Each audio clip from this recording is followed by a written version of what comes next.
Good afternoon, everybody.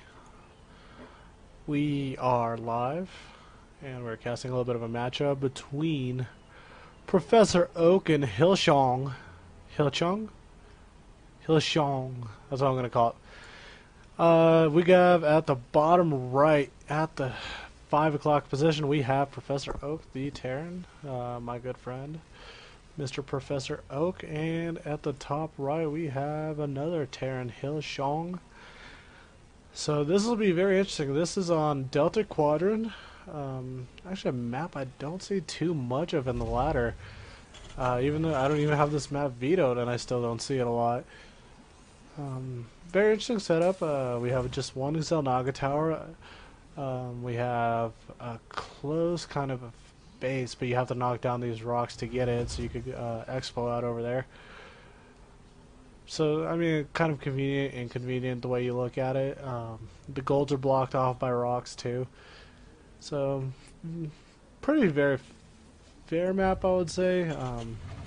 Definitely favors, say, something like this. Terran, most likely, I would say. Definitely don't see a lot of Protoss or Zergs wanting to play on this map. As we see, we look at Professor Oak doing a little bit of harass over here. Got a couple of SCVs chasing him down.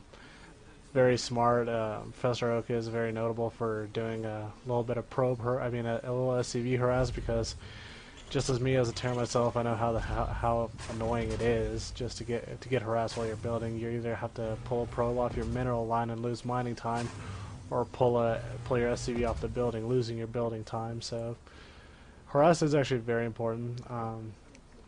So like Hillcheung, he should notice that by Professor Oak not being here, he should be right across from him to his, technically to Hillcheung's left, because because Professor Oak scouted him out very, very fast.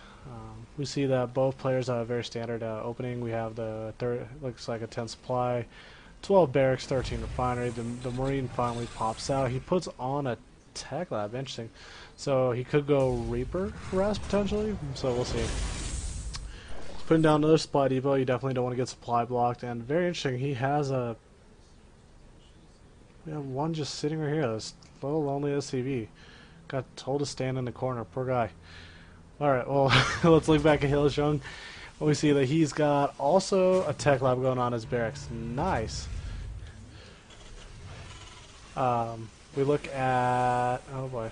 Got people loving me. And busy people.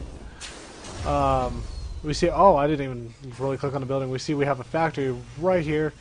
Building. So he's going to put that on a tech lab. I would expect tanks to actually come out at this point. Actually, a double gas, maybe even a potential starport coming out. A blue flame Hellion drop. So we'll see. His intentions. Yes, we got Hellions coming out. Called it. Again, I haven't. This is a replay. I definitely haven't seen it, so I'm practically casting it like I haven't. So we see we have Hellions coming out. Professor Oak scans. He sees that there's a factory. He sees something's going to come out. He's going to be able to see the Hellion, not a tank. So he's going to be able to adjust to that. He's going to build a bunker, or marauders at least. Looking down at his base, he has got. Oh God, Professor Oak is going ghost. So this should be very entertaining to watch. Oh, there we go. That's the reason he had the SCV down here. He built a ghost academy right over here. Very sneaky, very smart. Hillcheung will definitely not be able to scout that out if he tried it right now. So unless he scans, he has no clue what's going on. We'll take a look at his vision really quick right here. Look at Hillcheung's vision. He is actually playing in the dark. I did not see that happen. No scouting at all. He does not know what's going on. Very unfortunate for Hillcheung. As for Professor Oak, he does see there's the factory, the barracks, the orbital command. You see, he's going out to SCV to take the Xel'Naga tower to get a little vision. This is very interesting. Lately, this has been a fad between kind of a Terran strat. I'm assuming because he does not have nukes researching, of course. Now, he doesn't have actually anything researched. He is probably going to go with this thing that's called a ghost drop. This ghost drop is very actually effective. If you could land it properly, it can take out not only units but a lot of the mineral line, which is crippling him.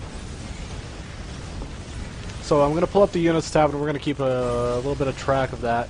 See how many units there are in this matchup. Oh, look at this. Hillcheung being a very sneaky, just like I called it. Drops the blue flame Hellions. Is taken out just SCV after SCV. I'll pull up the count here in just 1 second, but another one gets taken out. Oh my goodness, Professoroak, what are you doing? Let's pull up the kill tab, and we see Hillcheung, 19 workers killed. 19. If there's something, of all things that will cripple your economy, it's called a blue flame Hellion drop with 19 SCV kills. You see that Professoroak only has 5 mining right now, and looks like 2 of them are on gas. So I'm going to guess the reason for gas is just to get a couple of those Marines, and here comes Professoroak with his drop. And it's going to be very interesting. I am very interested to see what this drop does. Sometimes it's effective, sometimes it's not. And oh, look, he finds a starport and sees the Banshee. So, oh my goodness, what is Professoroak going to do? He's going to... Oh wow, they just pick off that Banshee right apart. They pick off that Hellion apart, and now they're going to take out those Marines. Oh my goodness, this is very powerful. With that medevac, those ghosts are very, very strong. They're going to be taking major shots at those, and those SCVs are trying to get over to attack those ghosts, but nothing is working. They're getting just picked off one after one. Oh wow.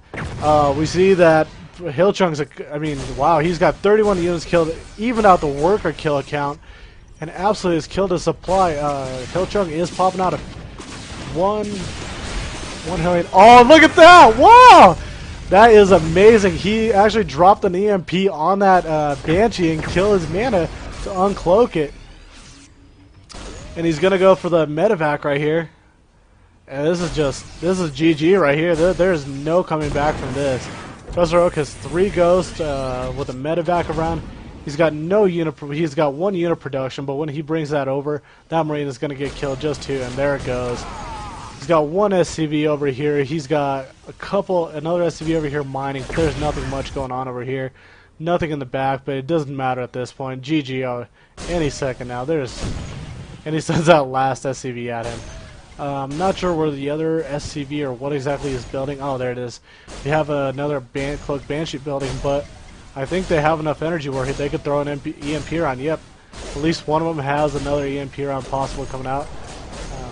Hillcheung is going to try to pop out another Hellion, drop some Mule just to get a little bit extra mining, but at this point it's pretty futile, I would say. And we see he brings the Marines over just to finish it off. Don't see the Banshee. Well, this is going to be the very last stand for Hillcheung right here. It's going to be the Banshee. Is he going to cloak it? Bam, EMP. 1. Oh, could he get the triple shot? He got the triple shot, and it's GG. There it is. GG. Game over. Professoroak the winner. Wow. Solid ghost drop. Very, very smart, solid play by Professoroak. I liked it a lot. Solid ghost drop. He has been talking to me about this strat. I've seen it a couple times myself. Good to see it actually work, and this is probably going to be very soon a very popular Terran strat because it is so effective. With the medevac, the ghosts are a little bit harder to take down, and they could pick off units very fast. So, congratulations to Professoroak.